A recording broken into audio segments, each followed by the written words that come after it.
പ്രവാസി വോട്ടർമാരുടെ കാര്യത്തിൽ SIRൽ സൂക്ഷ്മ പരിശോധന. പാസ്പോർട്ടിന്റെ ആധികാരികത പരിശോധിക്കും. പാസ്പോർട്ട് സേവാ കേന്ദ്രത്തിൽ നിന്നും റിപ്പോർട്ട് ലഭിച്ചാൽ മാത്രമേ വോട്ടർ പട്ടികയിൽ ഉൾപ്പെടുത്തൂ.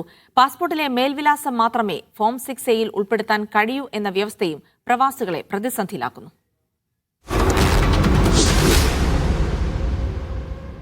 വോട്ടർ പട്ടികയിൽ കയറിപ്പറ്റാൻ പ്രവാസികൾ വലിയ പ്രയാസമാണ് നേരിടുന്നത്. പാസ്പോർട്ടിലുള്ള അതേ മേൽവിലാസം തന്നെ SIRന്റെ ഫോം 6Aയിൽ നൽകണം. പാസ്പോർട്ട് എടുത്തതിന് ശേഷം മറ്റൊരു സ്ഥലത്തേക്ക് താമസം മാറിയവർ വലിയ പ്രതിസന്ധിയാണ് അനുഭവിക്കുന്നത്. നിയമം പറയുന്നത് എങ്ങനെയാണെന്ന് വെച്ചാൽ നമ്മൾ പാസ്പോർട്ടിൽ ഏതാണ് അഡ്രസ്സ് അതിൽ മാത്രമേ അപ്ലൈ ചെയ്യാൻ പറ്റുള്ളൂ.